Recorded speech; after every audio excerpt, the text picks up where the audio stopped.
we're beginning maintenance week. This is actually our cactus garden. This is, our driveway comes up and it loops around up there. But our driveway is so overgrown with grass, you can't really tell where it is. And also, the grass in the cactus garden is well up to our knees, full of weeds. I need to pull the amaranths. I need to weed eat because that's all we have. We do not have a mower. So, I need weed eating and pulling up all the amaranth and weeding around the trees so that we can water them easily and make it look a little bit better.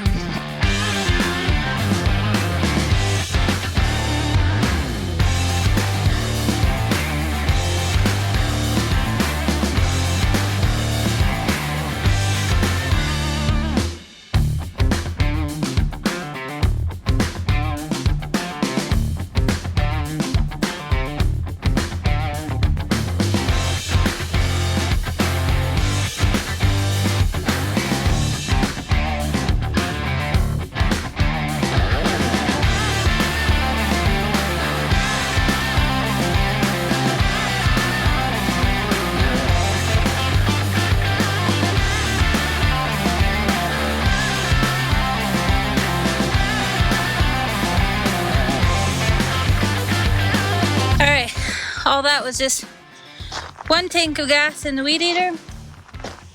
I think I'll be able to get it all the way with one, maybe two more tanks of gas. But this is such a small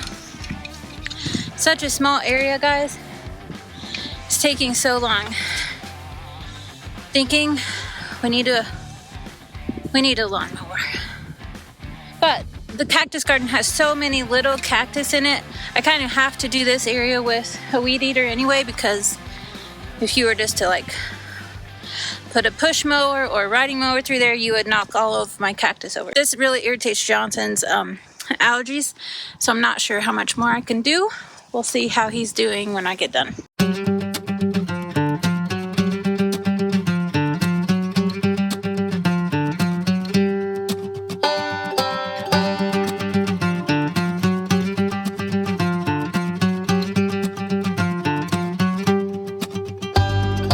What does it take to get a tractor sponsorship? I don't know. A new puppy? No, probably not. I just need a tractor with a brush hog. A brush hog and a bucket and a forklift and a backhoe. I just need a tractor. Yeah, I know.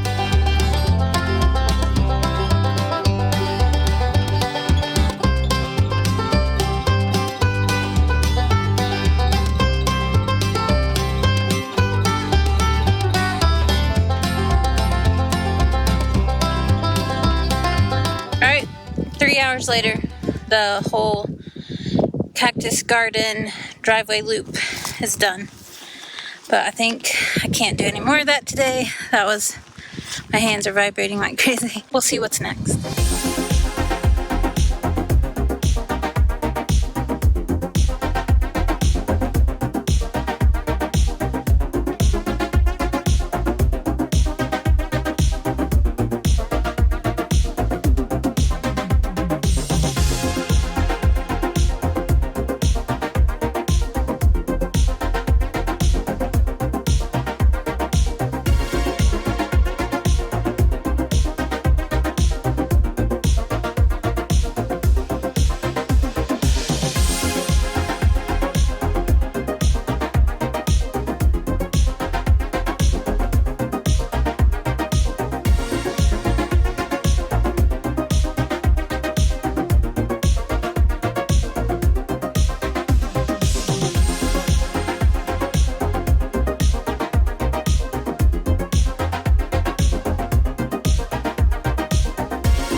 Good morning. One of the first things we have on our to-do list on maintenance week is I have a whole box of fat from our pigs. We got them back from the butcher. So I'm going to be rendering down the fat into lard so that I can use it for cooking and other things. Never have done this before, but I've watched a lot of videos. It doesn't seem too hard. Just gotta keep an eye on it and stir it every now and then. So chop this up, get it in this slow cooker, and go from there.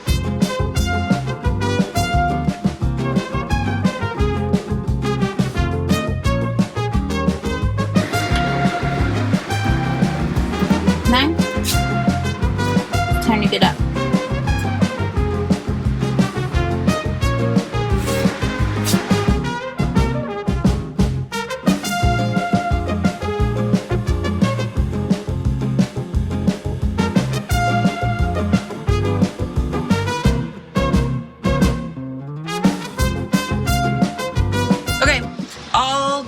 No, not all.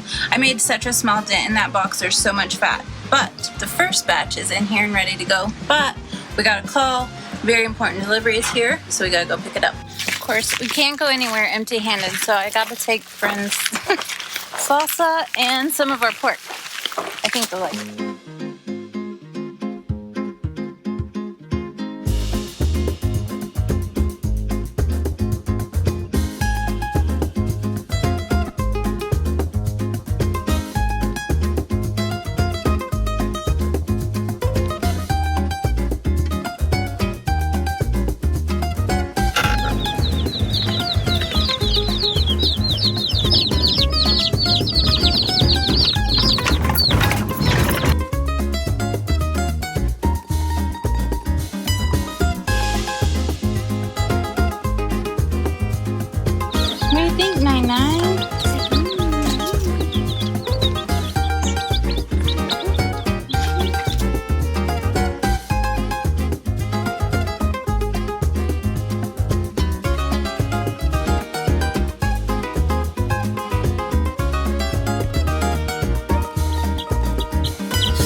Next up on the list is I got a defrost fridge. Everything is not as cold as it should be because with an RV fridge, the condensation builds up and like gets around the coils. It's a real big pain. Something we have to do more often than we think we should, but with the humidity of the summer, it's always worse. So that's what we're doing next.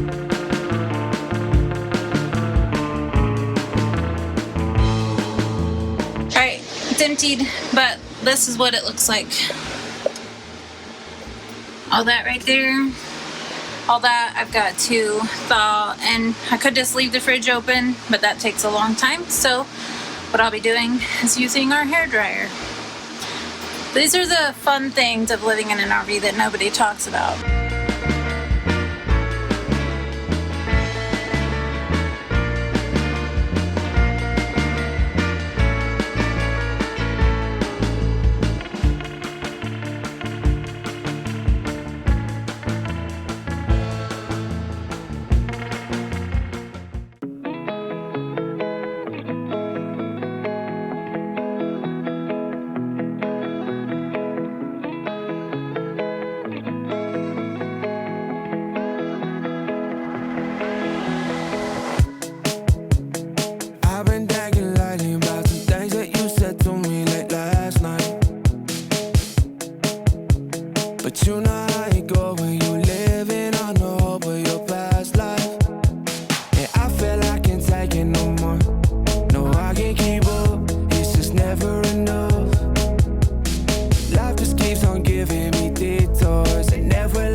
flying and I can't keep up.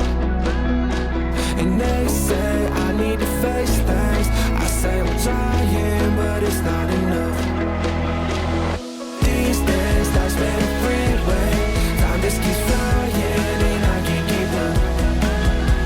And they say I need to face things. I say I'm trying, but it's not enough. My life's a rotary circle all around the bell. So the kids did a great job. They cleaned the whole inside of the truck, but as you can see, it hasn't been washed for almost a year. There's just no point during monsoon season, but it looks like we're not gonna have rain for a while.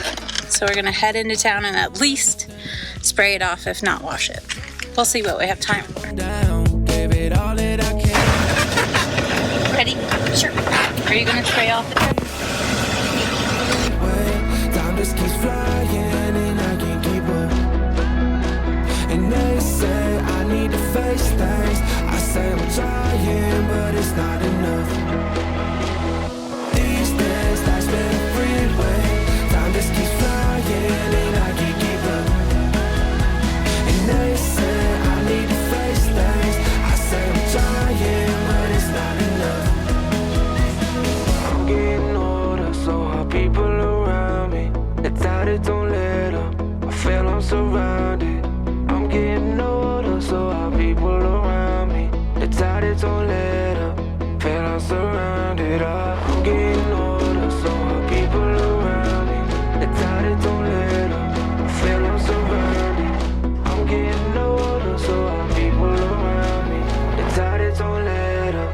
Feel I'm surrounded. Okay, we're not going for a detailed truck look. We're going for a I don't have 200 pounds of mud on our truck look. So I think we accomplished it. It may bother me because you can see like it's not washed, it's just sprayed off. It may bother me. I may have to fix it, but for now, it's good.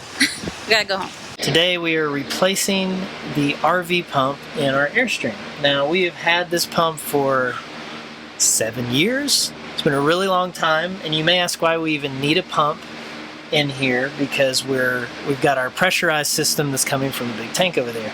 Well, it turns out when you haul water, you get a lot of calcium, and when you run that calcium water through an instant water heater like we do, it creates these little flakes and they just gunk up everything. And for whatever reason, this faucet, every like 6 months, it gets gunked up and it's not.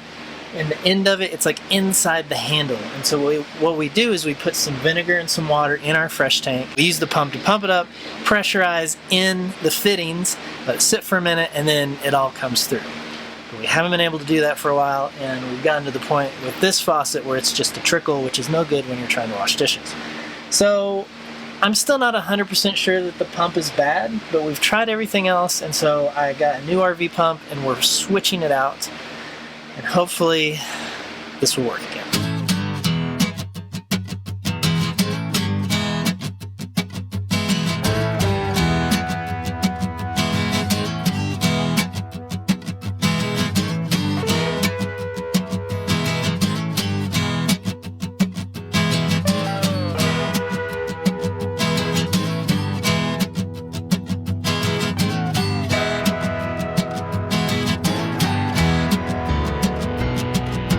Okay, so after many problems trying to figure out why our water pump inside the Airstream was not pumping from the fresh tank through the system, we replaced the pump, we put the old pump back.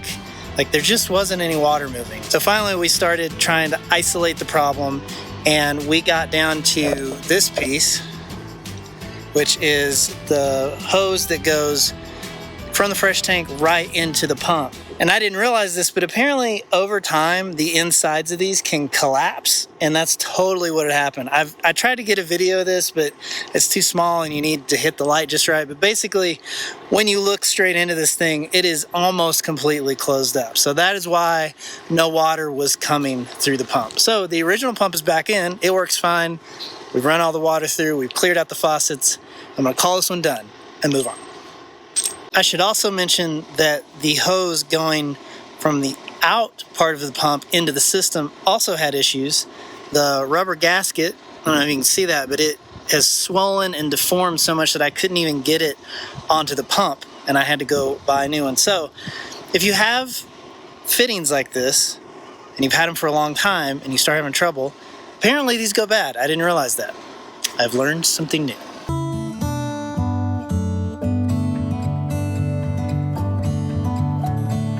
Welcome back to another Make It Monday. This is the last video of our pasta series, and today we're making Thai chicken ramen. First, we want to say a huge thank you to LEHMAN'S for sponsoring this video series.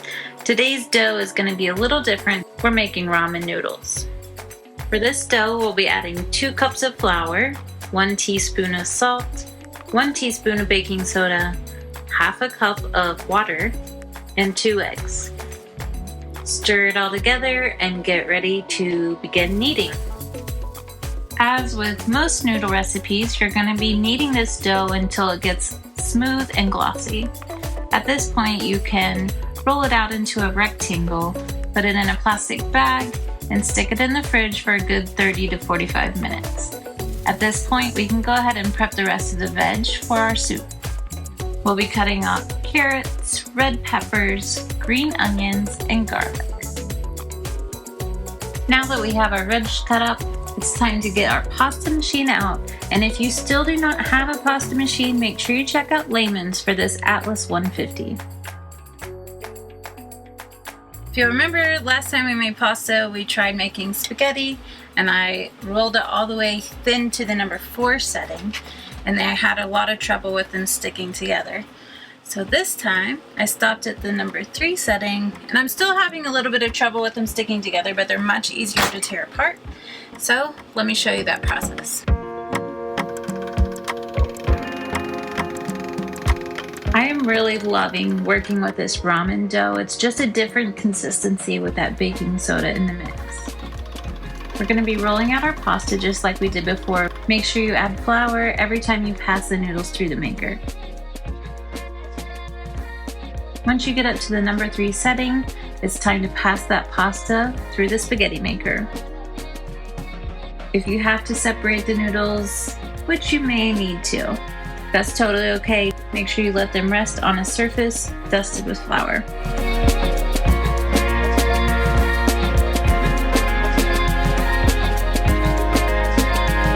Now that our noodles are cut, it's time to go ahead and make the broth that our noodles will be cooking in. We'll begin with a little bit of avocado oil in the pan, add our peppers, onions, and carrots, and saute for a few minutes. Once they just begin to get a little soft, we're going to add the garlic and cook it for another minute. Then a quick dash of some fish sauce and some sesame oil, and things are really going to start coming together. We'll add 2 tablespoons of our green curry mix and give it a quick saute before adding 2 quarts of chicken stock and 2 quarts of water and our already cooked chicken. Once that begins to heat up, add some lime. One thing I did forget is I did add a can of whole fat coconut milk into the soup, and now it's boiling. It's time to add the noodles. Now these noodles are very thin and they're going to cook extremely fast, so be ready. This took literally like 2 minutes to cook.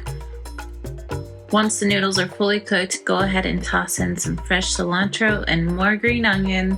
And guys, this dish is one of our family's favorites. Just plate it up, add some more lime and some more cilantro on top, and you've got a meal that is sure to tickle those taste buds. Thank you for watching the video. The recipe is in the link in the description below.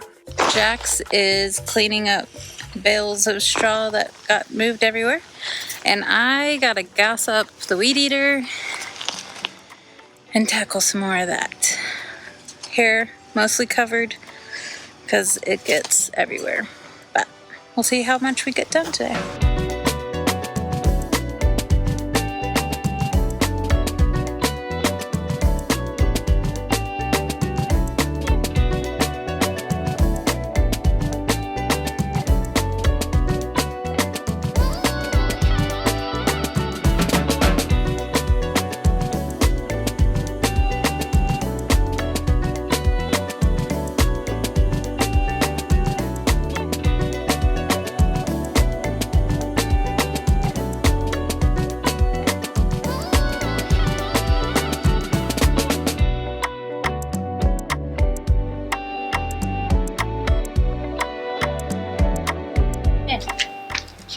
Cheers.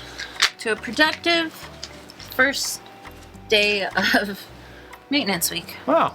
I don't know how long we should probably not call it maintenance week because we don't know if it's going to be a week, but Who knows? it was a good day. Yeah. And obviously it's not the same day. No, we forgot.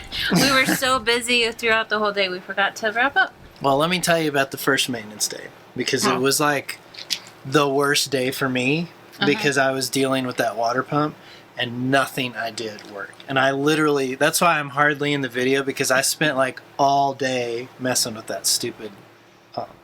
Yeah, you I were was- pretty angry. I was like blowing compressed air up into the fresh tank, like all the different openings. Like we could not figure out why water wasn't moving. It was driving me nuts. Also, there's lots of bugs. Yeah. So, what's planned next? Well, Berman's Well. Bermanswell tomorrow will be a much better day for me. And I I know hope this so. because I've already lived it. We're a little bit ahead. So So many bugs. so I know that tomorrow will be better. But yeah, that was the start of maintenance week. We Yeah. have so much to do though. Did you see that list of post-it notes on the door when you started defrosting the fridge? Mm-hmm. Most of them are still there. Yep. And we've been working on it for a while. Yep. All right. But on a positive note, Yeah. it was a good first day. And we got popsicles. Yeah, that's the positive. Yeah. We'll see you next time.